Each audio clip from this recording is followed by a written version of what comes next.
Hi, I'm Miguel Campaña. I'm a director, and you're listening to the Go Creative Show.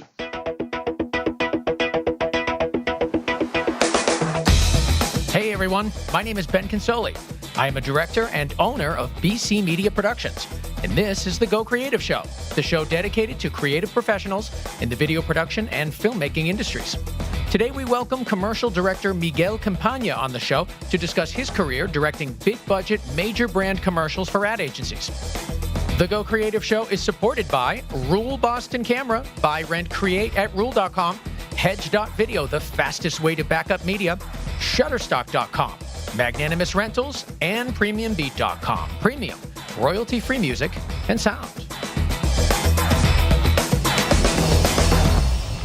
Well, we've got a great show for you guys today. We always have a good show, but this one, especially if you are a commercial director or if you're even in any sort of production related to commercial work, you're going to love this one because we talked to Miguel Campaña. Now, you may not know his name, but he is behind in directing so many of the huge ad campaigns that you have seen on TV and loved.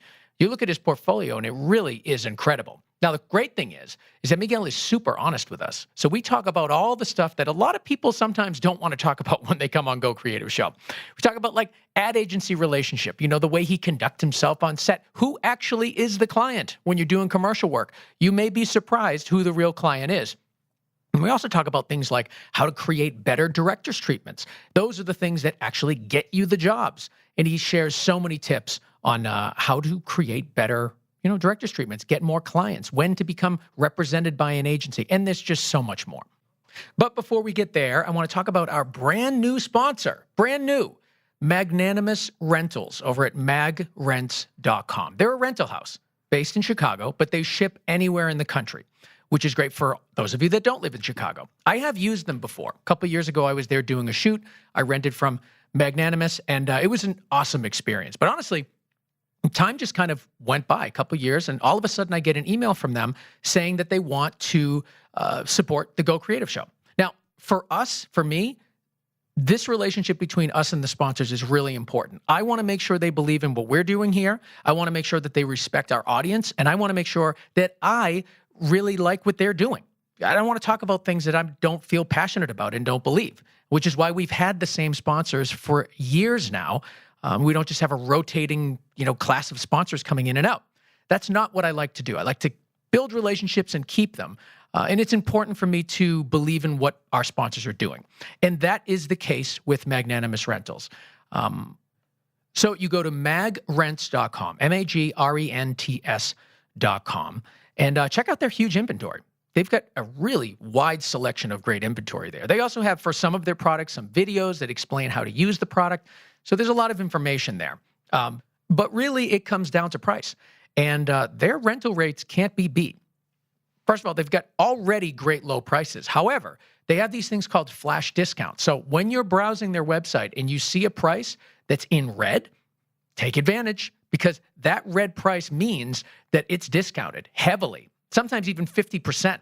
And you can book the items only for a limited time. So take advantage right away, especially if it's an item you're looking for. That's a bonus. And orders over $500 will ship for free, which is great too. There's so much more to talk about, but this is our first time talking about them. So over time, we're going to reveal more great things about Magnanimous Rentals. But the biggest takeaway I want is for you guys to head over to magrents.com and check out the site. See their prices, rent a few things, get familiar with them, because we're going to be hearing a lot about them in the episodes moving forward. Magnanimous Rentals at magrents.com. I want to thank those guys for supporting us, and I want you to support them. magrents.com. All right, let's get moving into our interview here with Miguel Campaña. Get your notepads ready, because there is so much information packed into this episode. You will love it.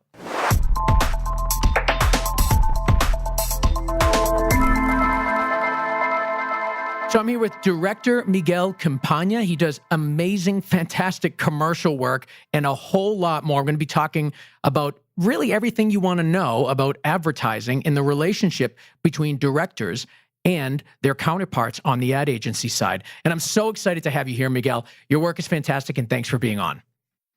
Thank you for having me. Very happy to be here too. You're one of those people where I look at your website and your body of work, because I do commercial directing as well. Not at this level, though. I mean, I look at your stuff and I'm like, wow, it's inspiring, and it really brings into perspective, I think, your own personal work, not yours, but mine. So I'll look at the stuff that I'm doing, and I'll look at the stuff that you're doing, and I am so aspiring to get to the level that you are at. And I think what you're doing is really, really great, and I'm so excited to have you on. That's very flattering. Thank you very much. But everybody starts somewhere. And I know you don't just end up doing the large scale level work that you have done and do currently. And I'd love to kind of get a sense of where it all began for you. Can you tell us about that? Yeah, well, basically, directing commercials, it's a different industry than the feature film industry, let's say. But at the end, I think you just work your way up. No? It's a bit the same concept. So I started doing like smaller campaigns, and then your work gets out and more people get interested, and you keep on pushing, and at the end you get better clients, bigger budgets, and more interesting creativity. No? So it's basically the same concept, but applied to kind of a different way of going creative and a different way of storytelling. Did you always want to do commercial?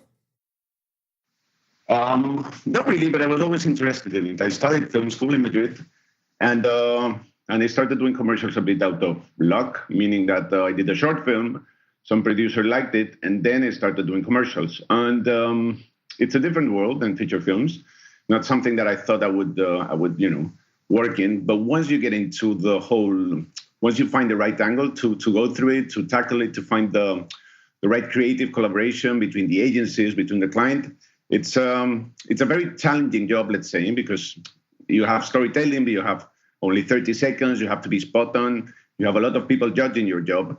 So that kind of, I got hooked into it, basically, and I took it from there. I'm surprised to hear you say that it's not where you thought you were going to be. It's not where you thought your talents were going to lie when you were, a younger director, younger aspiring director. Why did you think that? The thing is that I don't think you think of commercials when you're in film school. Probably you think more about feature films or maybe music videos. And let's say commercials is not something that you really understand when you're an aspiring filmmaker. It sounds like something not as creative as making a feature film or a music video, for that matter. But once you understand how it works, once you get into the industry and you understand the process and you get the break and you get ideas and you get excited about projects, it really is just like a different way of storytelling. And one, as I said before, that I really think it's challenging, and at the same time it's very interesting because, I mean, I've got a lot of friends who are film directors and so on, and they do feature films. And at the end, they probably spend like 2 years working on the same project, which obviously can be exhausting and can be tiring. And at the end, when you end up shooting, I think you're so familiar with all the footage and all the process that you get to the final line a bit exhausted. What I really like about commercials is that every new script that you get is completely different from the previous one.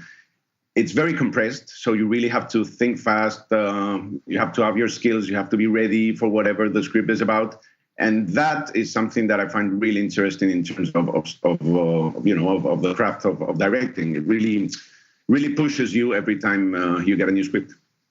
I feel very much the same way. I mean, I think commercials is just such a great medium. Being able to tell these stories in short segments, 30 seconds, 15 seconds. Honestly, sometimes last year or 2 years ago, I'd done a series of commercials for Indeed, the job search website, and they were 5-second ads. 5 seconds. And it honestly was, first of all, it took just as much time and just as much effort as anything else I've ever done. In some ways more. But it was such an interesting challenge to tell a story in a short period of time. And I love those parameters. I think it's a lot of fun to work in short blocks of time. Yeah, it's like this idea that it's like when you think about this there's always, I think, some laws into storytelling that you need to comply, like the idea of getting into the scene late, leaving early. There's like, let's say, this set of rules that are really, like the basis of any good storytelling, I think. But when you do commercials, the rules get a bit tighter and they get a bit more, it's a bit more restrictive. And finding the creativity with this restrictive time and this restrictive, let's say, approach, I think it's super interesting, and it really makes you, have to think about every single shot. It's not like you have to think of In a feature film, probably you can say, okay, we cover this angle, and then we decide how we edit it. We have time for this. In the storytelling of a commercial, not to mention even if it's 5 seconds, you really have to think everything very carefully, because it's basically like a clockwork mechanism that should work perfectly in the time that you have. It's not like you can do 2 hours or 1 hour and 59. This is 30 seconds, and 30 seconds it is. No? I want to talk a little bit about style as a commercial director. Because I think, early in people's careers, you kind of do everything. I mean, when I first started, I said no to nothing. I took every project I possibly could. And over time, you kind of develop your own personal style and figure out what you're good at and what you're passionate about. And I'd love to hear from you kind of where you see yourself most passionate and most talented in. Because commercials, like you said, it's a wide variety of looks and feels. Definitely. And also, I think in commercials, every field is very defined, meaning that you're actually, and it's something that's been happening for a while, I think. It's like if you do storytelling, then you don't do visuals. If you do comedy, then you cannot do a commercial, which is a bit of a more serious matter. Yes. And basically, they put you in a box, and it's difficult to get away from that box, because that you're defined by the genre that you're doing. No?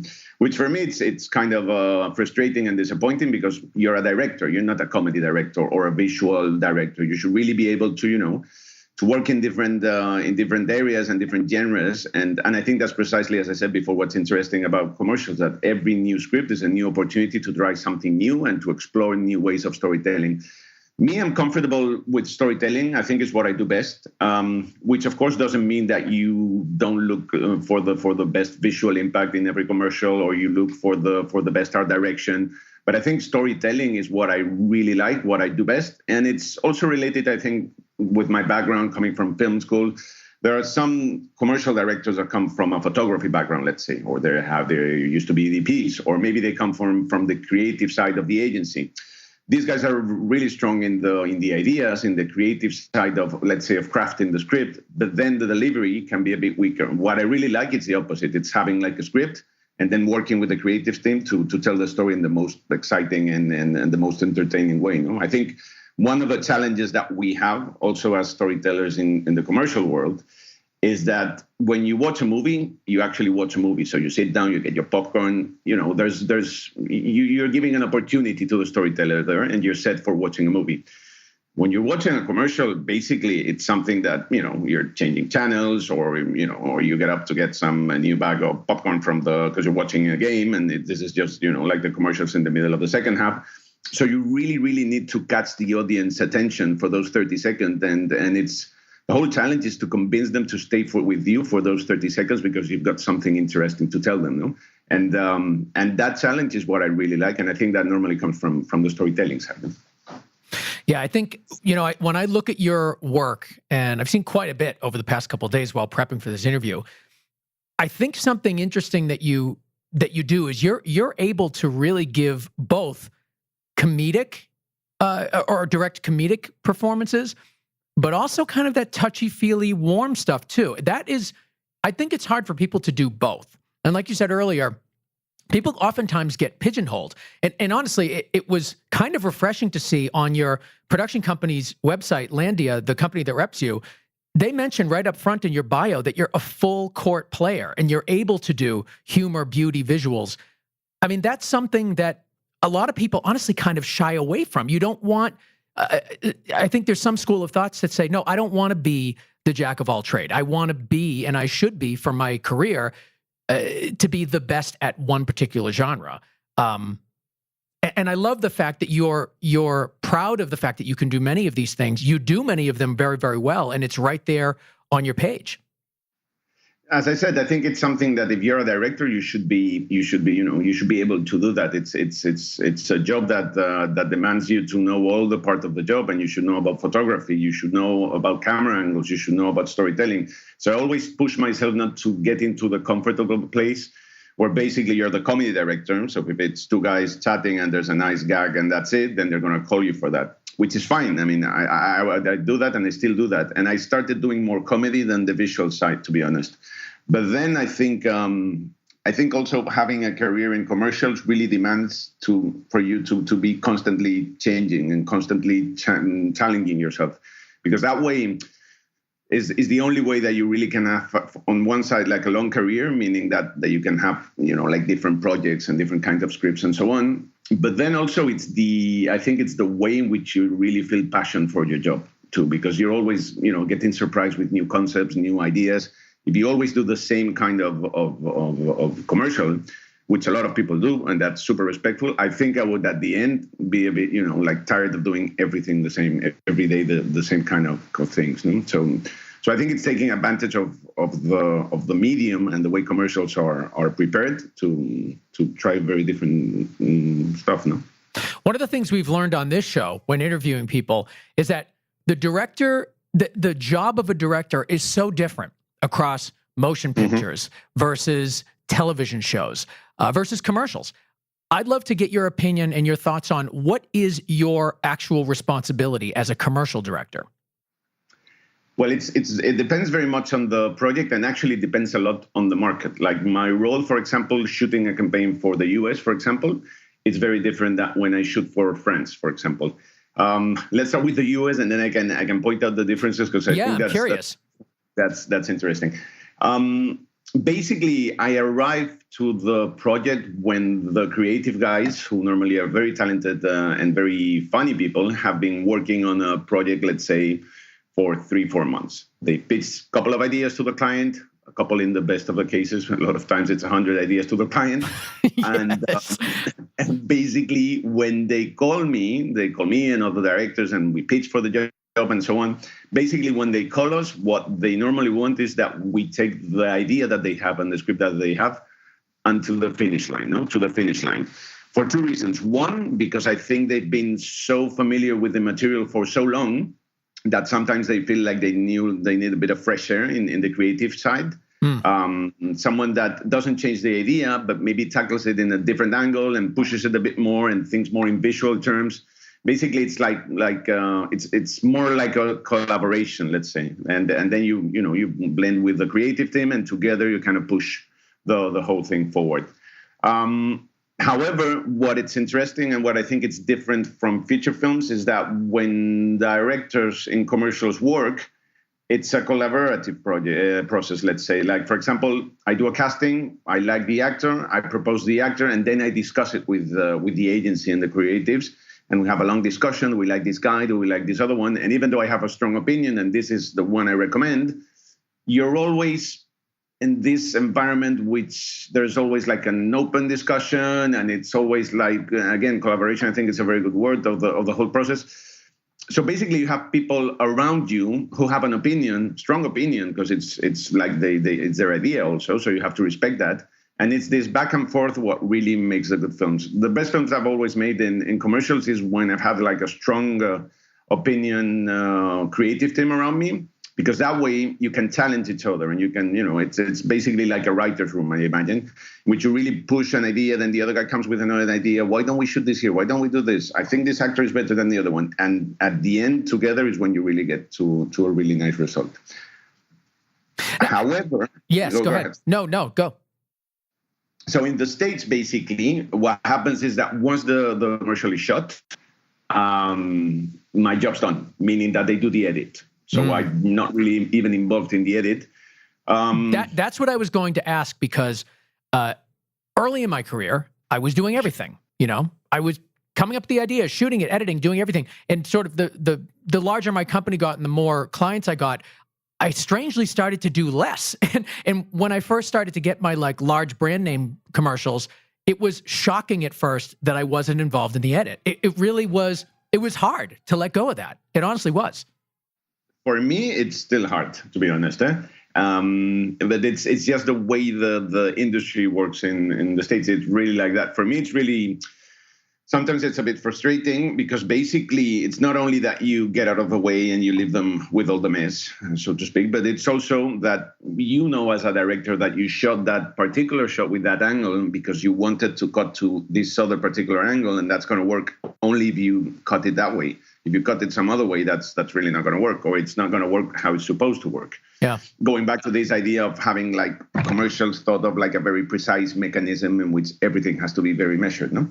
So basically, it's like you miss also part of the fun, to be honest, which is the part in which you see all the footage, get into the edit, and deliver like the final cut.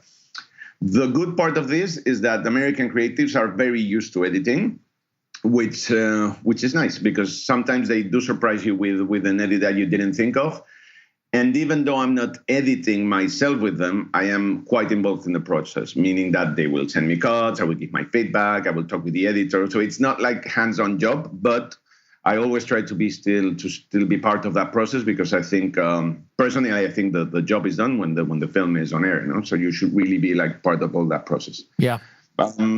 What's different is in Europe. Like, Europe is exactly the opposite, and maybe that's why for me it's a bit difficult not to edit or not to be involved in that part. I imagine if I started my career in the States, I started in Europe, I would have a different opinion. But basically, what we do in Europe is you're involved from beginning to ending, meaning that I shoot, then I do an edit with my editor, I show it to the agency, we edit for a couple of days together, and then we have the final result. But I do get, I do the grading, I do the final post-production, I do, let's say, like the whole job.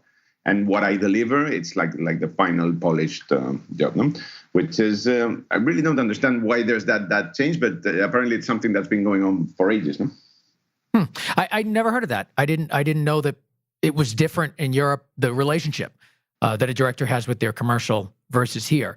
It's interesting. Do you find any benefits to not being involved in it? I mean, I can see the benefits of being involved in it all the way. It's your work, it's your baby, you get to see it through. But is there something good about the way that it is in the States? Not for me, I think, particularly. Again, I think it's good that they do their own cut, because sometimes they come with ideas that you didn't think of. Mm-hmm. So that's something that's positive, and having like a different input on the table, that's nice. But not for me, really. I imagine for production houses, for the process, for timing, so that you have like your free schedule and you don't spend like 3 weeks working on a single commercial. I mean, there's a rationale behind all that, but it's more, I think, from the agency side, from the production company side, but not really as a director, I think. I imagine also for creative directors, some of them would rather, edit their own cut without having the director in the way, so that they can trial the stuff that they want and feel more comfortable, themselves in a room with an editor without me on top of them, like, that's not going to work. Okay, I tried that. That's not going to work either. So I think it works a little bit in that direction. How do you protect yourself? How do you protect your work? Is there something that you leave with the agency that sort of gives them an outline of the way that you would edit this? Or is there any way to sort of protect it so that there's a guideline that that they'll follow? Basically, like, for example, I'm going to put you an example. I just shot a Tide commercial with Saatchi in New York, with a very, very, very nice and very, very intelligent and very smart creative team. And basically what I do in those cases in which I feel that we're in the same team and we trust each other and so on, basically I do my own cut. I take the rushes, I open my Premiere and I do it in my laptop and I send them the cut like, guys, I think we should go in this direction. Oh, okay. From then on, they start working on that. That's something that I always try to do, but sometimes with some agencies or some client, they're a bit more, they want to do their stuff and they're used to not having the director that involved. So it doesn't work always, but when I can and when I feel it's like a right, I really feel comfortable with the creative team and they feel happy and comfortable with me too. It's something that I always try to do because it really makes a huge difference. Just selecting the footage, it makes a really big difference. Like, this is a good take, guys. The previous one, it's almost as good, but the light is not right. The performance of the guy is a bit weaker and so on. And all those little details, when you only have 30 seconds, they really do, count a lot. Do you ever make director's cuts that you specifically guide and put on your website? I do. I try not to, because I think at the end, it's important that what the agency gets and what the client gets is the best possible film. So I really push in terms of making my cut like the final cut. Sometimes, it's always a battle. It's sometimes they buy some ideas, sometimes they don't. Sometimes we have different perspectives. But yeah, when there's a moment in which I really feel that they're going in a different direction, I do my director's cut, and that's what I show on the webpage. Sometimes you cannot do that because legally they only want one cut and so on. So it's a bit of a tricky matter. So the best approach really is to try and push for your cut and make that the final cut. No. How do you balance the relationship that you have with the agency and then also the client? I mean, there are so many different goals that people have. Yeah. Everybody's bringing something different to this spot. How do you balance that? Well, it depends a lot of the agency and it depends a lot of the client. And it sounds like something obvious, but it's not.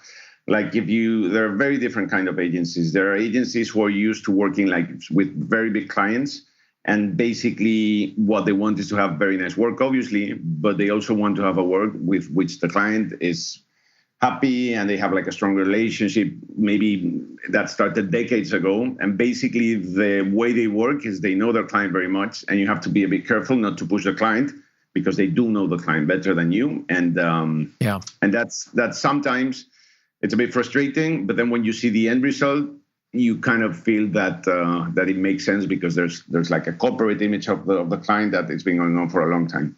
Then there are other agencies which are more creative, or they want to push the limits a bit more. Like, for example, a couple of weeks ago, like a month ago, I showed with this new agency, which is called Interesting Development, and it's from New York also. And we launched like a campaign for WordPress, which was a very, very interesting approach to the whole creative concept.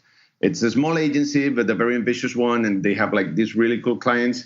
And then WordPress as a client was also like super relaxed and super helpful. Like they really trusted the agency a lot, and they let us like investigate the way to approach the storytelling, change things in the last minute if we felt that this was a better way to approach the whole storyline. So that's, again, that's a moment in which you really feel that the connection between agency and client is very strong. And of course that makes my work easier, no? Again, I think the client is, I do obviously have a relationship with client, but my client is the agency, and the agency's client is the client. So it's a bit of a pyramid in which I have a conversation with the agency first, and then together we talk with the client. It's not like I'm involved with the client without the agency. I'm part of the creative team. I'm just the last guy that joined the creative team at the end. No?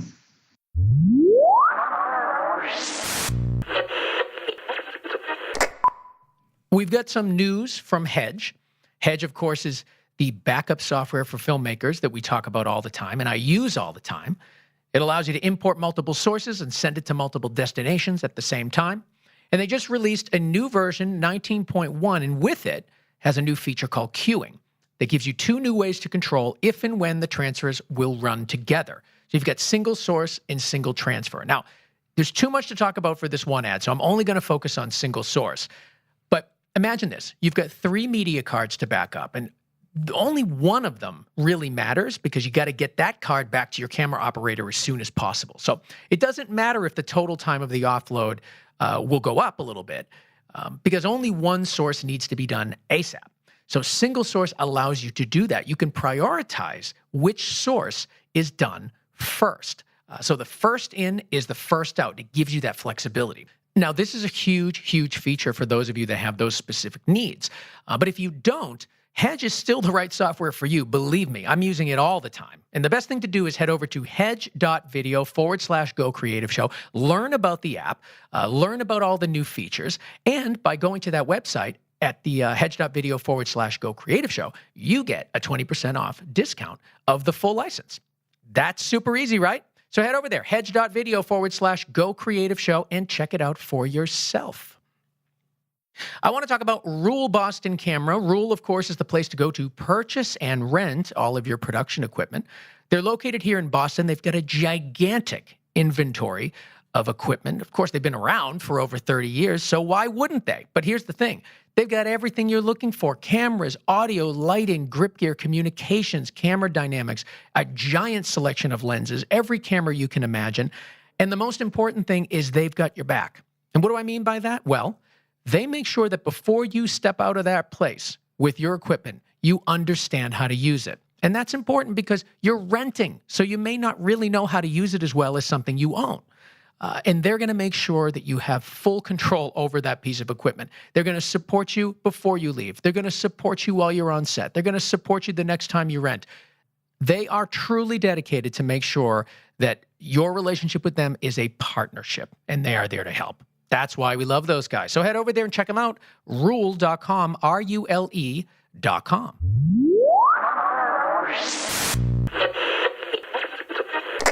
This may sound like a stupid question, and it very well may be, but I'll explain to you what I mean. The question is, what does it mean to you to have a successful commercial? And what I mean by that is everybody's trying to get different things. The client wants to sell more products. The agency wants to make the client happy and win awards and do great work.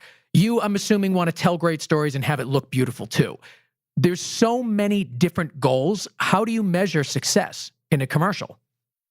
At the end, it sounds like there's different points of view, but we all want the same thing. We want a commercial that's a very nice commercial, and if the commercial is really good, it will win awards. It will be good for the client because whatever the client is about, they will get like more notoriety, and it will get showcased in different places, and it will go viral. And then, of course, that means that I did a good job and that the film is well shot. So at the end, I think we're all behind that big objective. Of course, that's very difficult to achieve for a number of reasons, because you don't normally get that so much amazing scripts. Also, clients sometimes don't want to risk it so much, and so on.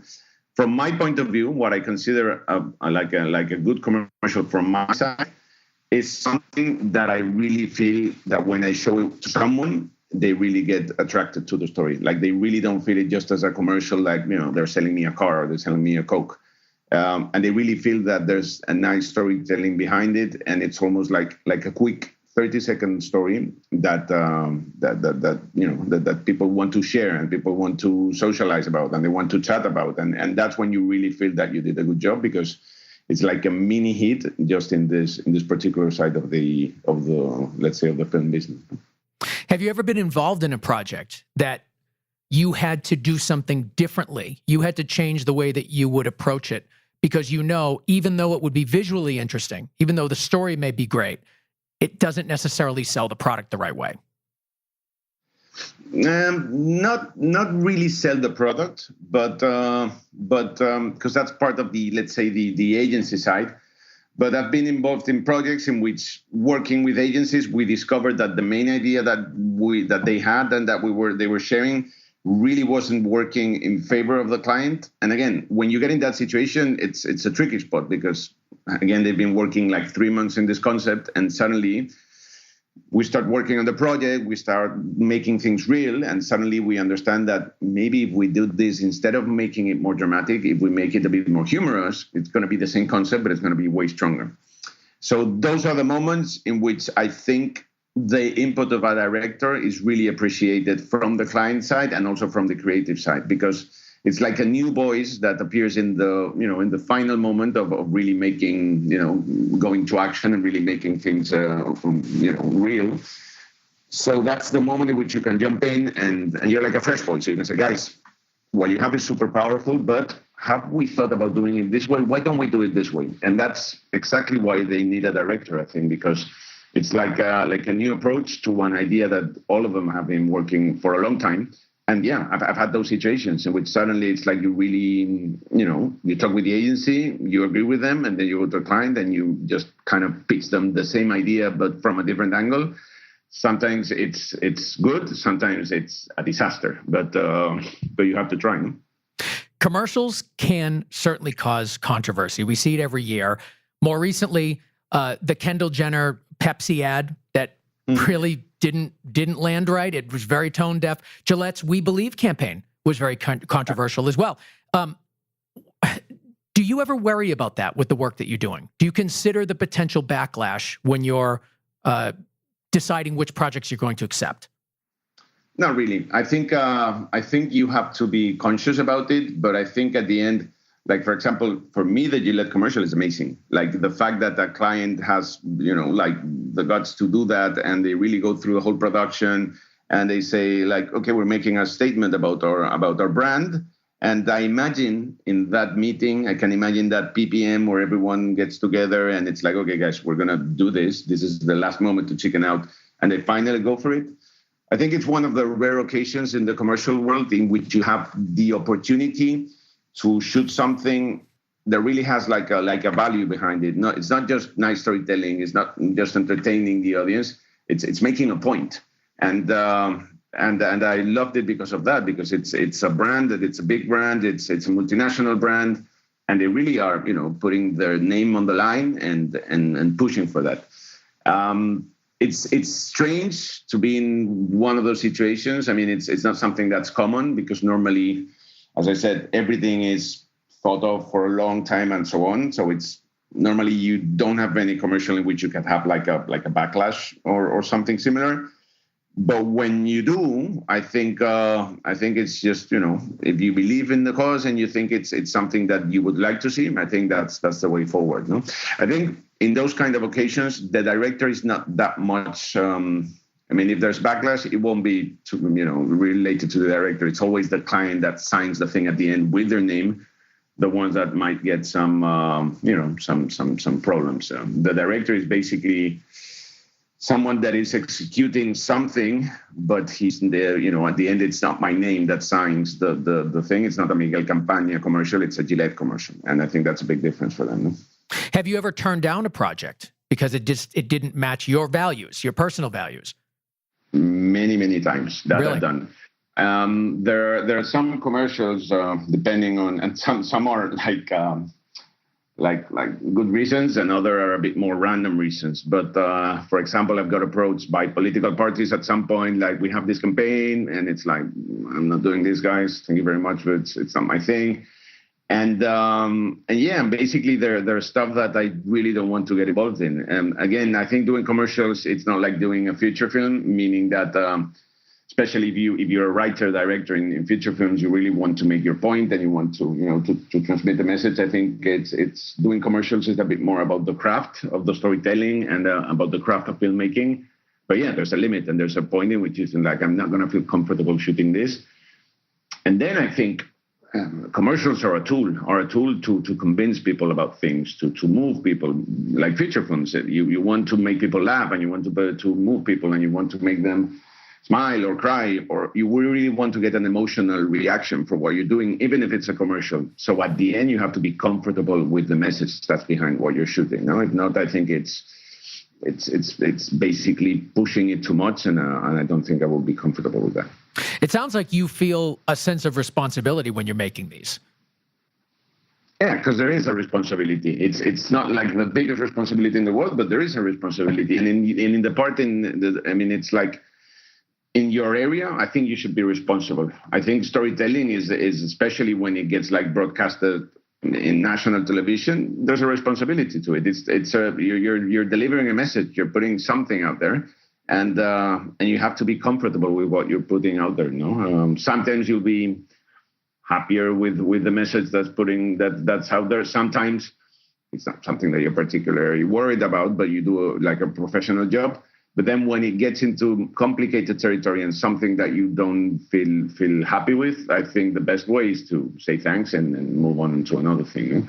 And again, that's the good thing about commercials, is that if you say no to one particular script, you're going to be shooting something completely different in a month. So it's not, it's never like life-changing decisions, because there's a lot of, everything is very dynamic and it moves a lot. No, I imagine a director who turns down a film or an offer to direct a film, it's difficult because maybe you spend a year trying to find another film that interests you and so on. In this business, in the commercial business, it's really, really very fast.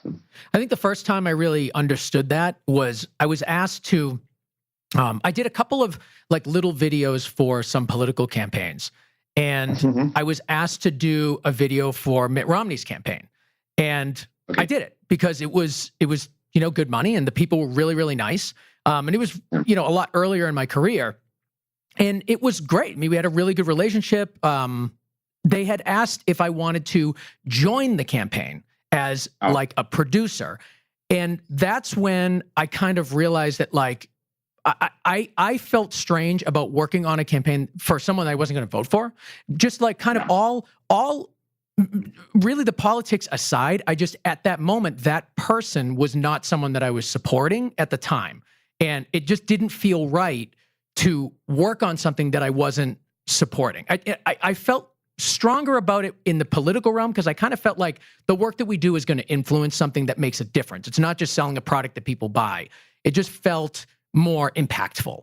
And that was the first time I started to realize that, wow, I guess there is, there's a power that this storytelling can have, and I'll need to make decisions along my career of which stories I want to tell. And it was, again, super nice people. I thought the work was really good, and the person they ended up getting did a fantastic job making all the media for the campaign. It didn't fit me at that moment in my life, and that was the first time in my career that I was sort of like, I can say no, and I can feel good about it. And if it doesn't fit what I'm actually supporting, it doesn't work, and that was an interesting realization to come to. It's exactly like that, I think. I mean, I never really got into doing I never got into that kind of going or actually shooting something for someone that I wasn't that comfortable with. But we all have our limits, I think. And there's a point in which you probably are right. Like you do one commercial for Mitt Romney, which is kind of a centrist now, which is funny enough. Yeah, and honestly, he was like, part of it really was he was like the nicest guy ever, like just super nice. And I wanted to be helpful because I love the people. But it just, what I was doing just didn't, why am I doing something that I don't support? It just didn't make sense to me. Not only that, but if you believe in yourself and you think you're doing a good job, then you think if you do a good job, some people are going to be influenced by your good job. So if you respect your job, it's like, you're doing something that the end result, it's going to be good. So probably it's going to convince someone to vote for this guy, and you're not happy with that. Yeah. So there really is like a moral or an ethical question there in which it's like, okay, it's not like I just shoot for money and I shoot whatever. I do shoot for money. I like my job and I'm a professional at it. But there's a limit, and this is communication. And in an age in which communication is like the big thing and what's really reshaping the world, etc., I think we all, as storytellers, need to be a bit conscious. Even if we just do commercials or we just do music videos or we do a TV show, we all need to be a bit conscious of the messages that we're putting out there, because at the end, it's part of our responsibility. And I'm certainly not standing up here saying I am the moral arbiter of all commercial making, because I have certainly done some stuff that I am not proud of.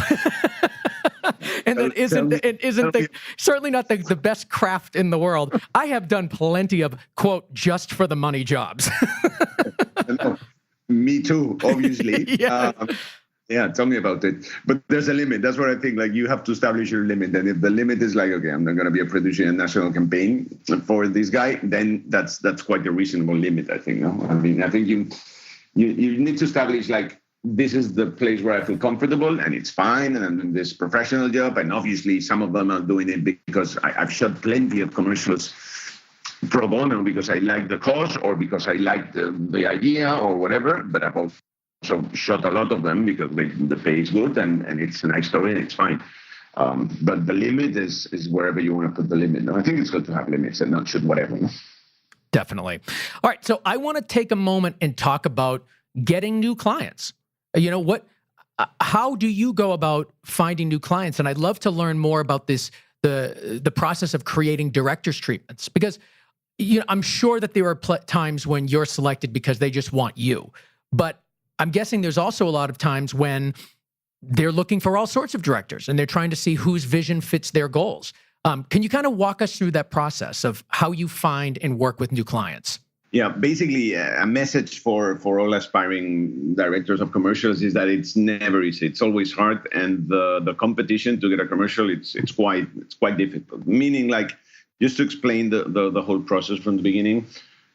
Basically, you have your work and you have it up in your webpage, and you have some reps in the production companies that represent you. In this case, in my case, it's Landia. And they kind of show your work every time you have a new work. That's nice. They show it around in agencies, to creative teams, to producers. And basically, at the end, this creative team has like a new script that they want to shoot, and they give a call to 3 directors. And it's always between 3 and 4 directors, but normally the pitch is with 3 directors.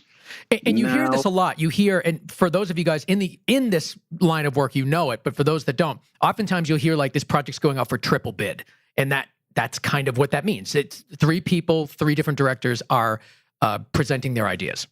It's exactly that, the triple bid. Like you get like the same script, 3 of us get the same script with our production houses, 3 different production houses, and then there's a process that's always the same, basically, in which you have like a call or you have a meeting with the creatives. They tell you about the story. They tell you what they want to accomplish with the story. They give you like the general guidelines. And then they tell you, what do you think about this? Now, what do you think about this is like a short question, but it demands like an amazingly long answer, which normally is a written treatment. Now, treatments have changed a lot in the last years. Back in 2007, when I started, it was basically a couple of pages with a couple of pictures, and that was it. Now, it really demands like a lot of work from not only from my side, but also research, our director, putting ideas on the table. You really have to push the limit to get a nice treatment. And it's very challenging because there's another guy who's also very talented, normally even more talented than you are, and they're thinking about the same concept, and they get like new ideas on the table. And basically what happens is that at the end, the agency gets like the 3 different approaches, the 3 different visions to the same story. And then based on that, and obviously the budget, how the production company is approaching the whole production, if you're shooting here, or maybe there's a very important part to have like a strong producer with you, because a producer is not only a guy that does the budget or does the quote. He's also thinking it would be cool if we shot this in Bulgaria, for example, because we have this location that I know, and it's really going to give a different vibe to the location, and I think it's the way to go. So together with your producer, you make like a whole folder, like a whole bit, like this is how we would approach this idea. And then the guys discuss it, and there's a moment in which you get a phone call in which basically they say, okay, you're flying to Bulgaria tomorrow, or stay put, you're not flying anywhere. And that's basically what it is.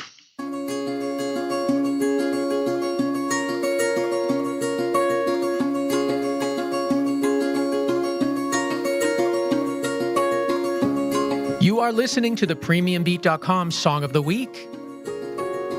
It's called In Secret by Teeny Music. PremiumBeat.com is where to go for all of your royalty-free music and sound effects. Go to PremiumBeat.com and access a collection of thousands of royalty-free tracks for as low as $69 each. And get this, you don't just get a single track. You get so much more. Because you get cut downs, you get loop sets, and now you get stems. And what does that mean for you? Customization. So you can fit that song perfectly into your project. But it's all about the quality of the music, right? And that's what you're going to find over at PremiumBeat.com. So check it out, PremiumBeat.com. And lastly, let's talk about Shutterstock. Shutterstock has over 13 million royalty-free video clips, and many of them are in 4K, which is great for those of us doing a lot more 4K now. But it's all about quality over there, and Shutterstock they've always had a really great selection of footage. That was kind of the baseline. It was always really good. It was my go-to well before they were even sponsoring the show. But they have upped their game in 2019 by introducing Shutterstock Select. Now, these are the best of the best clips that Shutterstock has to offer. These are beautiful cinematic clips, all curated into these excellent categories, and you will be blown away by the quality on here. This really changes the game. And Shutterstock Selects is offering to you yes, the clips are more expensive than the regular clips, but you get what you pay for because the stuff here is top-notch. Now, when you're putting in royalty-free footage into your project, you want it to be as good-looking as the stuff that you've shot, or even better. You know, you don't want to put in something that sort of waters down your project. You want it to be just as good. That's what you're going to find at Shutterstock. And with Shutterstock Select, it's even better. So head over there and check it out. Shutterstock.com, click on footage, and check out Shutterstock Select. You're going to be so pleased and so impressed with the footage that is on this website. Shutterstock.com.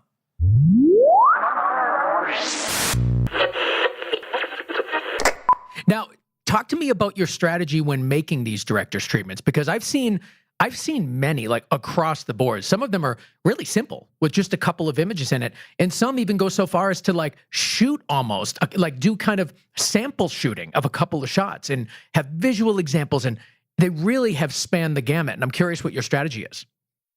Well, the strategy is basically, I mean, it depends a lot on the project. Like if it's a project that's more based in actors or in comedy, it's more related of how you describe each of the characters. But I really go in like in depth to each of the characters, the way I imagine the photography, the way I imagine the locations.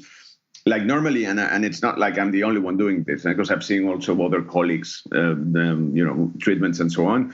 Normally, you end up with a document that's at least 40 pages, full of pictures, really art directed. There's something that Landia, producer, always tells me. Juan Taylor, who's the EP at Landia, he always tells me, like, we work in the visual business, so the treatments that we do should really be visuals, and they should be nice, and they should be beautiful to watch, to read. Because if it's just, like random words on a page, it might be super interesting what you're saying, but the visuals are really part of all the idea that you're selling, no? So that's something that we really take seriously on that side. And then it depends on the project. I think depending on the agency, sometimes agency just want reassurance. They want you to really guide them and tell them how you're going to shoot this so that they can be relaxed and really think that this idea is going to work. But sometimes they really want, bring new ideas to the table because, as I said before, sometimes they're just tired of going through the whole concept for 3 months, and they want someone that's going to, throw in 3 or 4 new ideas, give a new spin to the script, and really, take it that extra yard.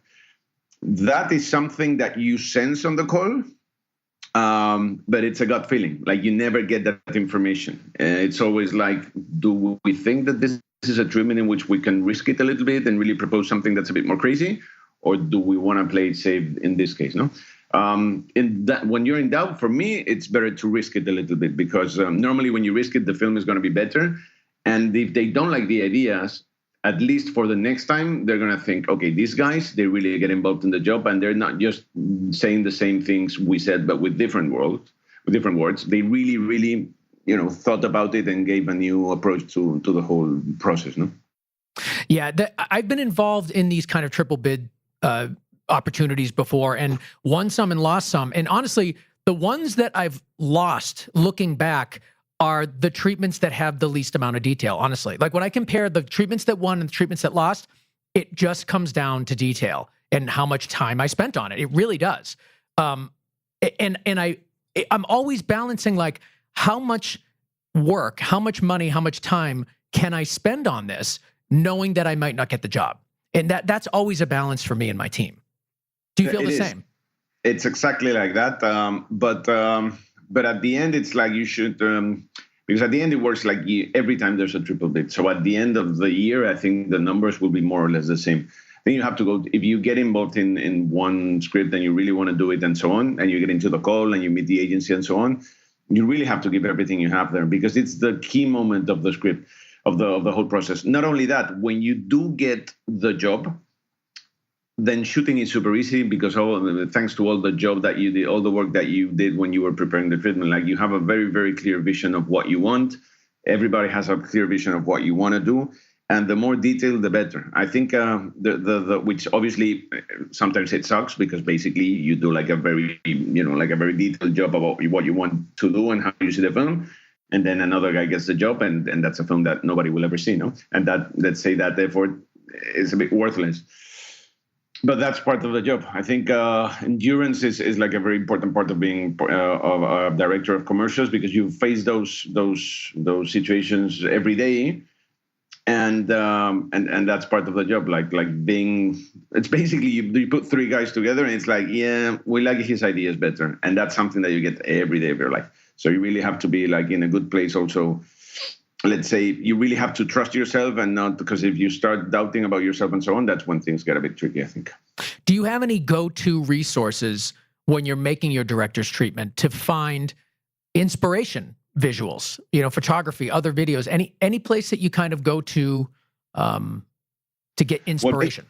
Sure. Basically, I follow a lot of directors and a lot of production houses and DPs, and And every day, let's say, at least I spend like a couple of hours just looking at works that someone is doing and so on. Really? And yeah, because it's like reading the paper of this industry, Like you go into these pages, you kind of see what this guy is doing, or he's doing something interesting, and then you get like a notice that this other guy is doing something interesting. So there's a kind of a discipline to that, which is obviously not a discipline because it's something that I really like watching. So it's kind of leisure also. But what I do is that every time I see something that's nice, I just put it in a folder, I download it, and then I know that when I want to look for something that I need a photographic approach, that I want something new or something that I saw but I don't remember there, it's there in that folder, and then that's super useful for treatments. No, treatments basically it's a part which is like being inspired or really finding like the right approach to the idea, but there's also a part which is really just insisting and working hard and having all those kind of resources, because the turnarounds, which is something that's also a bit difficult, is that suddenly they tell you, okay, we want a treatment for the next, I don't know, like in 3 days. In 3 days, you not only have to write the idea and do the approach and really get your head around it, you also have to deliver something that is visually interesting, with references, with videos, with references of music most of the times. So it's quite an exhausting project, but it's fun also, because it's like basically they just give you all the freedom you want. Like, imagine this film, how would you do it? And you have to put together a document that is very very, very precise of how you imagine the film. So how you would mention 3 days? Are you exaggerating, or is that about the amount of time you have from when you get the script to when you have to deliver the treatment? It depends a lot. I'd say the standard is 5 days. Yeah. A lot of times you get 3 days. That's discouraging to me, because that's about the amount of time I get. And I was hoping that at higher levels like yours, you'd get more time. But it kind of sucks to know that you don't. No, you don't. You don't. And lately it's getting, like tighter and tighter. I don't know the reason behind that. I imagine it's like when they get the green light to go through the process. Like they don't want to disturb directors or production houses and everything before they actually get the green light. But then when the client says, okay, let's shoot this, the airing date is already, like the slot they have for the airing dates, it's already bought or whatever. So they really are in a hurry. So they really need to push it, which is a pity, because I think the best part of the job is when you start thinking about the film and you have time to do that and, investigate and throw in references. And when you have 3 days, basically it's like, okay, this is my view. Like you're really exhausted. This is my view. But you don't have time to have like a second call with the agency and the creative, chat about it, get some feedback. It's just like, this is it, take it or leave it, which sometimes it's amazing when they say, okay, we love it. But when they say it wasn't exactly their point of view, you really don't have like a second opportunity. Are there any directors or production companies that are inspiring you now that you can clue us into so we can go take a peek? Sure, there are plenty of I think lately also with the way in which we do filmmaking now, and the way in which there's been like an explosion of production companies or directors that are really inspiring right now. I mean, in the States, I am lucky enough to be in Landia, which is the story of Landia, which is an American company. They started in Argentina also, which is let's say one of the most creative countries in terms of production houses and agencies of the world.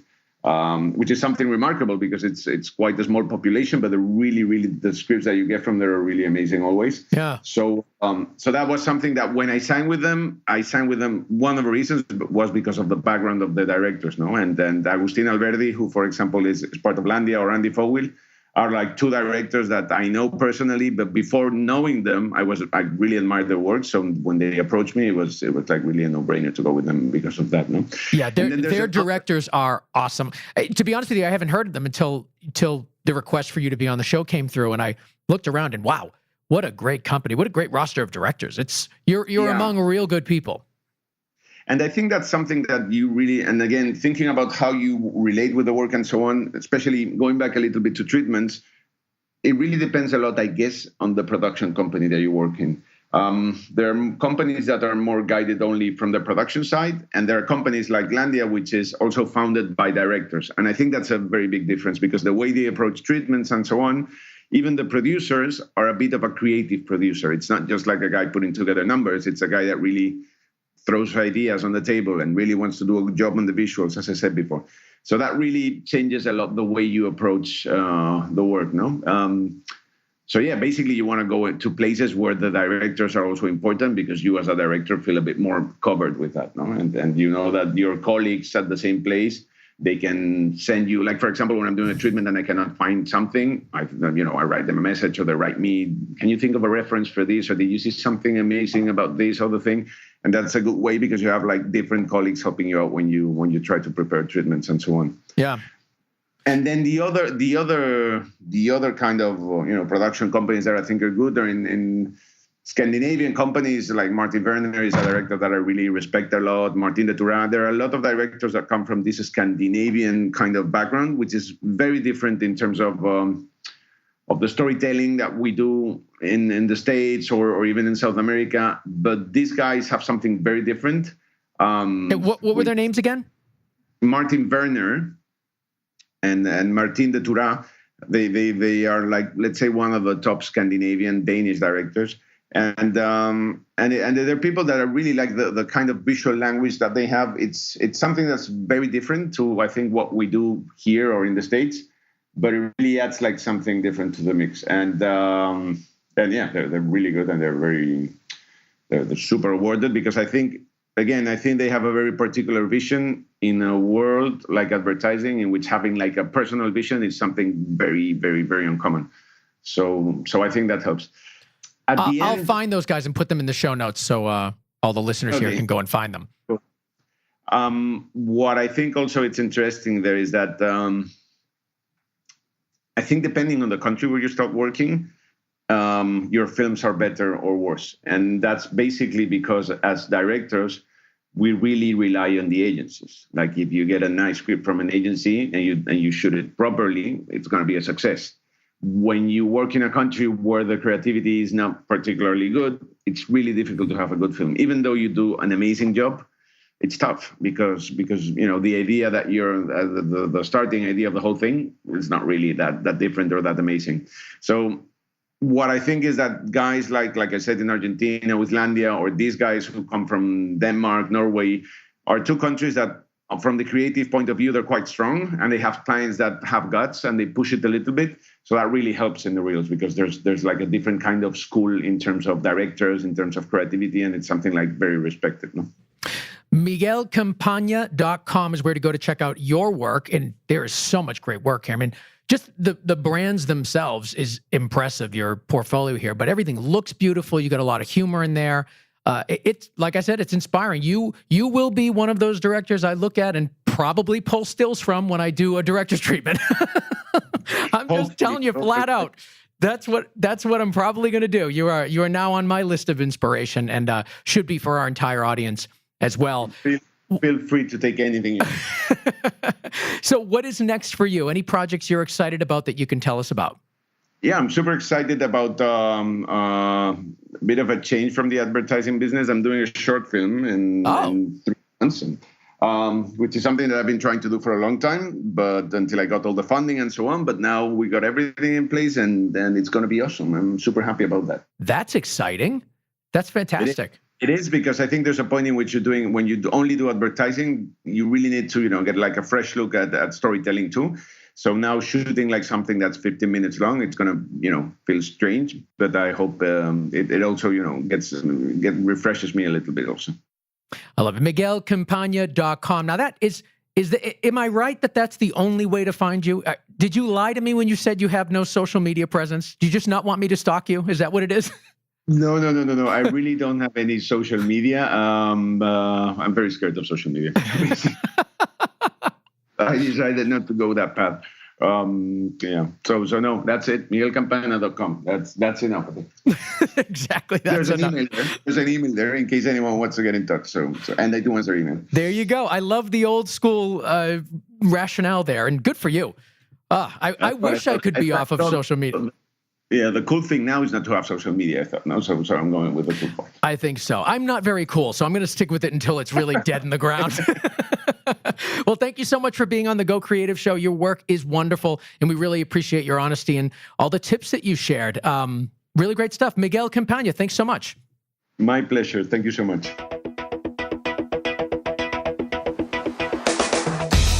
Well, I hope you learned a lot. I certainly did.